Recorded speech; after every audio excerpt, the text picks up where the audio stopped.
Morning my dear students.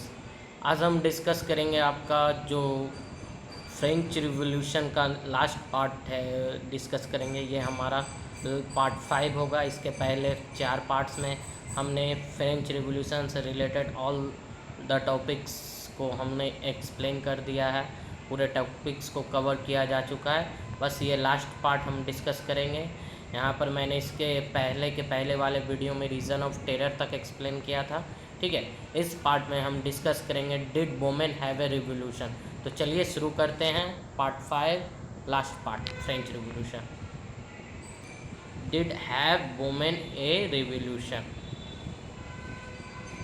तो देखिए, अगर हम बात करते हैं तो most women of the third state had to work for a living, did not have a access to education और job training. Working women had also to care for their families, their wages were lower than those of main. तो देखिए, जो महिलाएं जो revolution की थी, जो आंदोलन महिलाओं के द्वारा किया गया था, वो इस पार्ट में हम लोग डिस्कस करेंगे। तो पहला पॉइंट में आपको बता रहा है कि जो अधिकांश महिलाएं थी थर्ड स्टेट से संबंधित, वो अपना जीवन यापन के लिए कार्य करती थी। ठीक है, ये अधिक शिक्षित नहीं होती थी और ना ही इन्हें किसी प्रकार की जॉब ट्रेनिंग मिला करता था। ठीक है, और जो वर्किंग वोमेन होती थी, जो कामकाजी महिलाएं होती थी, उनको अपने परिवार को भी देखभाल करना पड़ता था। यानी काम भी करती थी बाहर और घर के भी काम करती थी। जैसे आजकल के समय में भी बहुत सारे वर्किंग महिलाएं जो बाहर ऑफिस भी जाती है काम करने और घर में भी काम करती है। ठीक है, तो देखिए, लेकिन वहाँ पर एक सबसे बड़ा दिक्कत था कि जो उनकी वेजेस था, उनकी मजदूरी था, वो पुरुषों के अपेक्षा कम होता था। मतलब जो कार्य पुरुष कर रहे हैं और वही कार्य अगर महिलाएं करती थी, तो उन दोनों के कार्यों के कंपैरिजन में महिलाओं का जो पेमेंट था, वेतन था, वो कम होता था। उम्मीद है कि ये पहला पॉइंट आपको समझ में आया होगा। नेक्स्ट पॉइंट है, in order to discuss and voice their interest, women started their own political clubs and newspapers. About 60 women's clubs came up in different French cities. One of their main demand was that women enjoy the same political rights as men. तो देखिए, अब चूंकि महिलाओं के साथ महिलाएं भी जागरूक हो रही थी और उनको भी अपने अधिकारों का भान था। ठीक है, तो इन्होंने अपने अधिकारों के लिए, अपने पॉलिटिकल इंटरेस्ट के लिए महिलाओं ने भी अपना राजनीतिक क्लब और न्यूज़पेपर को स्टार्ट किया। ठीक है, उस दौरान लगभग 60 महिलाओं से संबंधित क्लब फ्रांस के विभिन्न शहरों में स्थापित किया जा चुका था। जो महिलाओं का ये क्लब जो स्थापित किया जा रहा था, इनका मुख्य मांग होता था कि जो पुरुषों को राजनीतिक अधिकार मिला है, वो भी वही राजनीतिक अधिकार महिलाओं को भी मिले। तो ये आपका सेकेंड पॉइंट था। थर्ड पॉइंट में हम बात करते हैं, in the early years the revolutionary government did introduce laws that help to improve the lives of women. Creation of state schools, schooling made compulsory for all girls, could be no longer forced to get into marriage against their will. Divorce could be applied for by both women and men. Women could now train for jobs, could become artists or run a small businesses. तो देखिए, जो नई सरकार आई, जो revolution के बाद जो सरकार आई थी, उन्होंने महिलाओं के बेनिफिट के लिए कुछ नियम लागू किए थे। इन्होंने महिलाओं के जीवन स्तर को सुधारने के लिए स्टेट स्कूल की स्थापना की, बालिकाओं की यानी गर्ल्स चाइल्ड की शिक्षा को कंपलसरी कर दिया गया, और साथ ही साथ महिलाओं के मर्जी के बिना कोई भी महिला की शादी ज़बरदस्ती नहीं की जा सकती थी। इसके अलावा डाइवोर्स का जो प्रोसेस था, वो तभी अप्लाई किया जा सकता था जब महिलाएं और पुरुष दोनों की मर्जी हो, यानी सिर्फ पुरुष अपने मन से डाइवोर्स नहीं दे सकता था। ठीक है, अब साथ ही साथ महिलाओं को ट्रेन किया गया, जॉब्स के लिए ट्रेनिंग दिया गया। ठीक है, इसके अलावा महिलाओं को जो महिलाएं आर्टिस्ट होती थी, जो कला में जिनका इंटरेस्ट था, उनको आगे प्रोत्साहित किया गया। साथ ही साथ महिलाओं को छोटे छोटे बिजनेसेस को इस्टेब्लिश करने में भी हेल्प किया गया। अब हम बात करते हैं फोर्थ पॉइंट में, during the region of terror the new government issued laws ordering closure of women's club and banning their political activities. ठीक है, तो देखिए, जो रीजन ऑफ टेरर का समय था, वहाँ पर जो नया सरकार आया, उन्होंने कुछ लॉ इंट्रोड्यूस किया। ठीक है, उस लॉ के अनुसार जो वुमेन्स क्लब था उसको बंद करने का आदेश दिया गया। साथ ही साथ महिलाओं के राजनीतिक एक्टिविटी पर भी रोक लगाने की मांग की गई।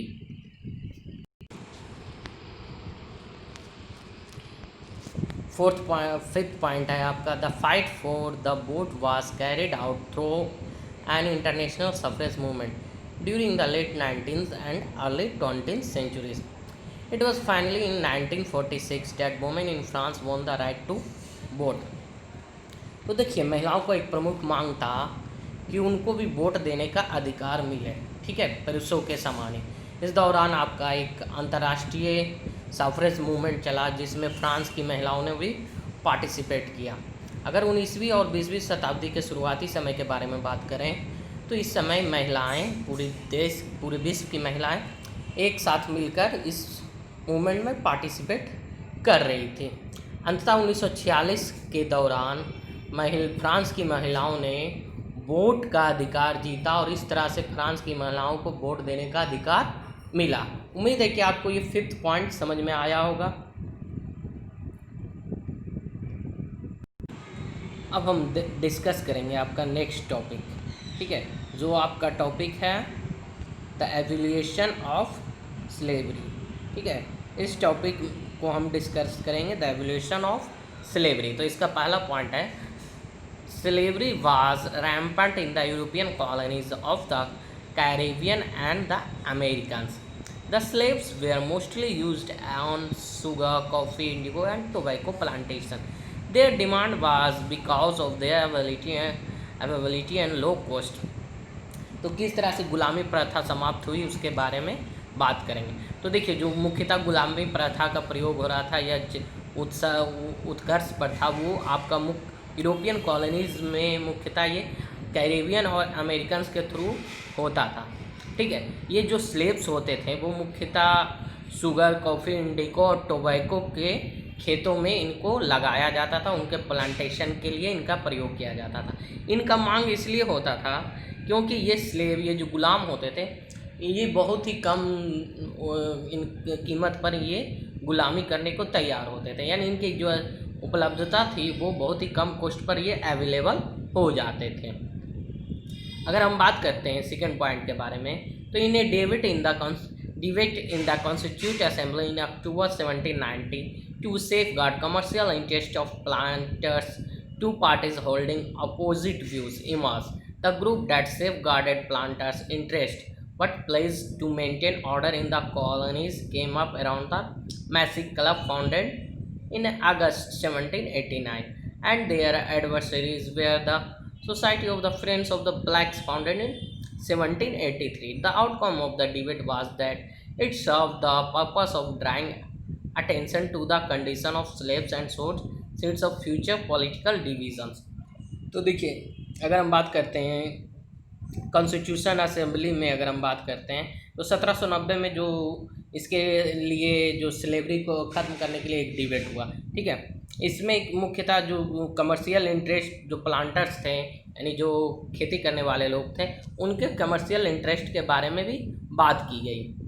यहाँ पर जो दो पार्टीज़ था जो एक दूसरे के विरोध भी में रखता था, मतलब उनकी नज़रिया एक दूसरे के खिलाफ था, ठीक है। वह जो ग्रुप प्लांटर्स के बारे में बात कर रहा था, ठीक है, उसने क्या कहते हैं कि कॉलोनीज़ में ऑर्डर को क्या कहते हैं उनके प्लांटर्स के इंटरेस्ट को मेंटेन करने के लिए, ठीक है, एक क्लब की स्थापना की, मैसिक क्लब, ठीक है, क्लब की स्थापना की, मैसिक क्लब, जो कि अगस्त 1789 में हुआ था, ठीक है। जबकि इनके विरोधी ग्रुप जो सोसाइटी ऑफ फ्रेंड के नाम से जाने गए, जो society of the friends of the black के नाम से जाने गए, इनकी स्थापना 1783 में ईस्वी में हुई, ठीक है। यानी एक तरफ प्लांटर्स का सपोर्टर ग्रुप था, एक जो गुलाम के सपोर्टर ग्रुप थे, ठीक है। जो ये डिबेट हुआ था, उस डिबेट का मुख्यतः आउटकम ये हुआ कि जो गुलामों की स्थिति थी उनके तरफ लोगों का ध्यान आकर्षण करने के लिए, स्लेव्स के कंडीशन को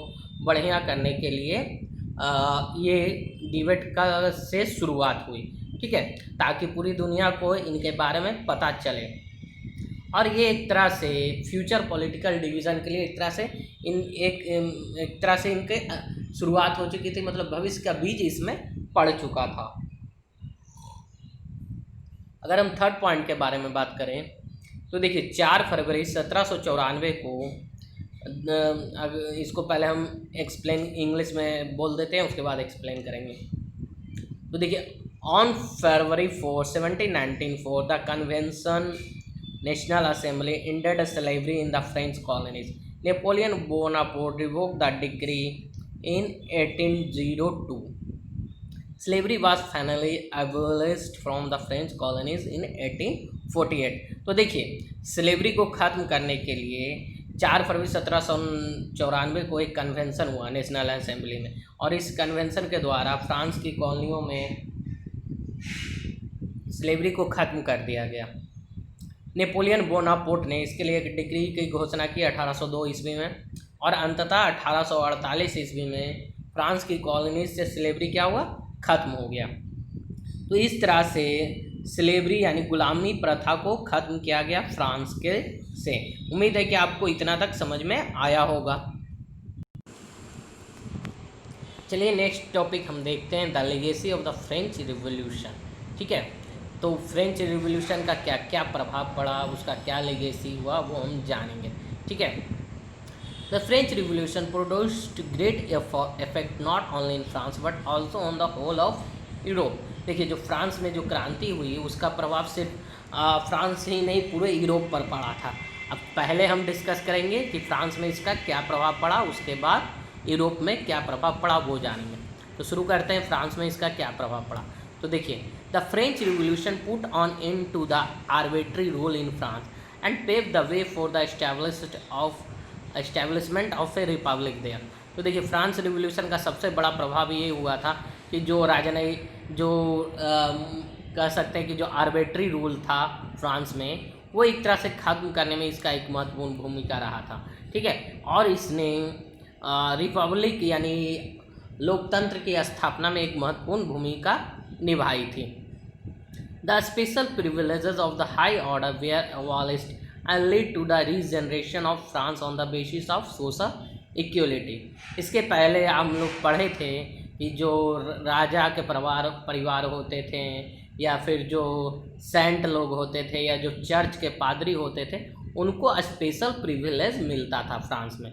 ठीक है, लेकिन जब फ्रांस की क्रांति हुई तो उस क्रांति के बाद इन लोगों को जो स्पेशल प्रिविलेजेस था सभी को ख़त्म कर दिया गया, और एक तरह से फ्रांस की सोसाइटी का रीजनरेशन हुआ। ठीक है, जो कि समानता के सिद्धांत पर आधारित थे, जो कि सोशल इक्वलिटी पर आधारित थी।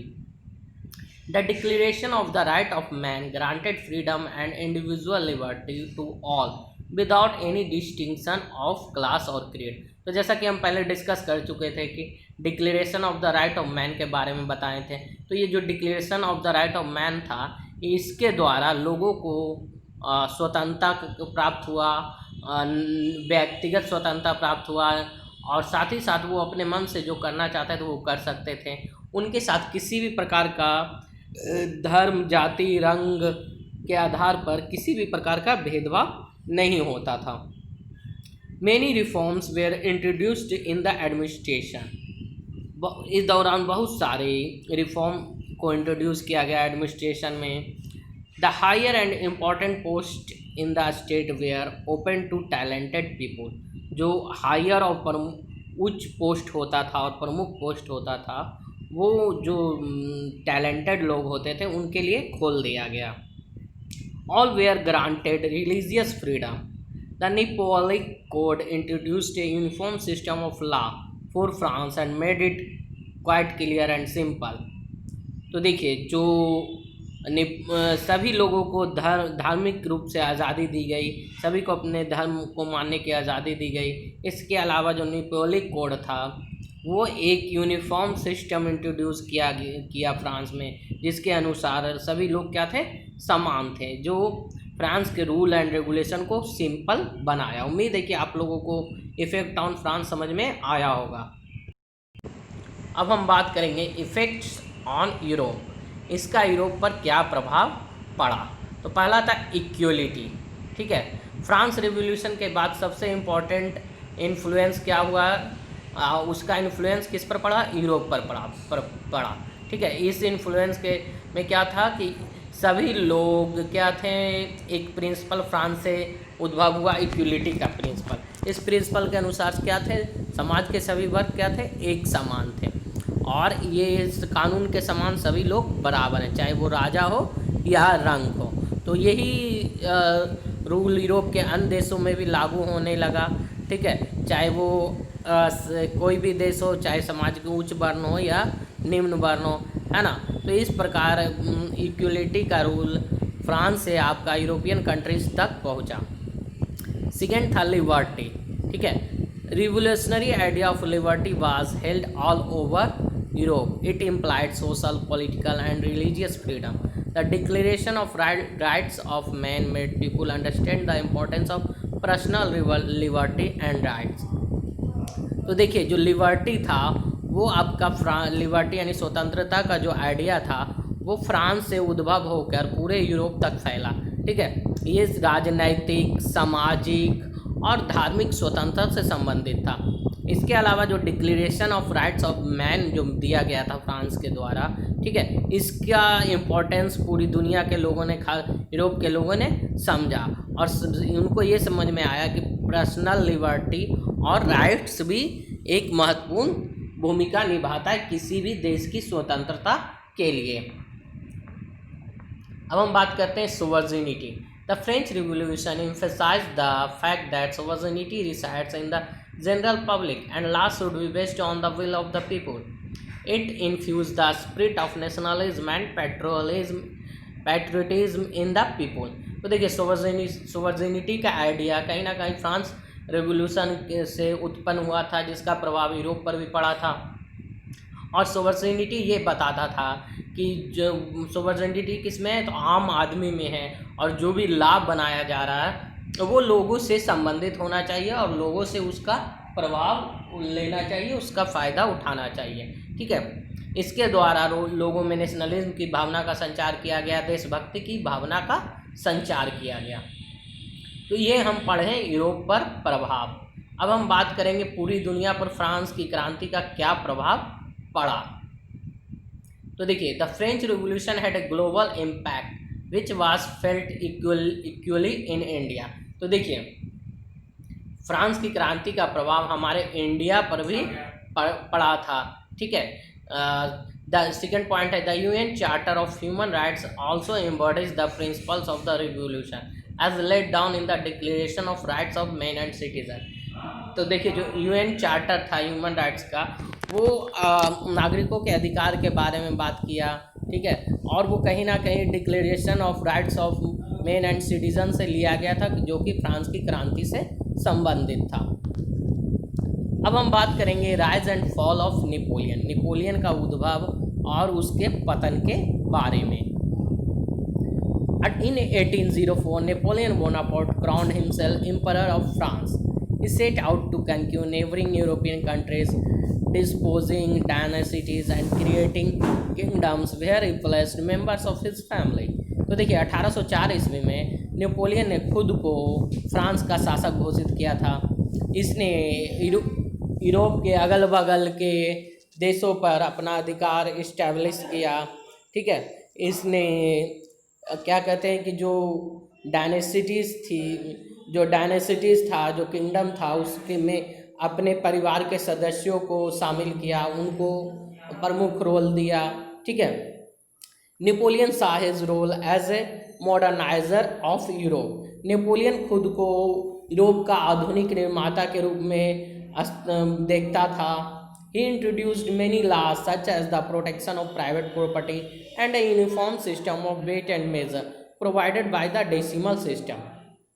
तो नेपोलियन ने बहुत सारे कानून को इंट्रोड्यूस किया था। ठीक है, जैसे कि protection of private property and uniform system of weight and measure. ठीक है, इसके अलावा इसने डेसिमल सिस्टम को भी इंट्रोड्यूस किया था। ठीक है, इनिशियली मेनी सा नेपोलियन एज ए लिबरेटर, बहुत सारे लोगों ने नेपोलियन को लिबरेटर के रूप में देखा था। Who would bring freedom for the people, जो कि लोगों के लिए आज़ादी लाने वाला था। But soon the Napoleonic armies came to view everywhere as an invading force. He was finally defeated at Waterloo in 1815।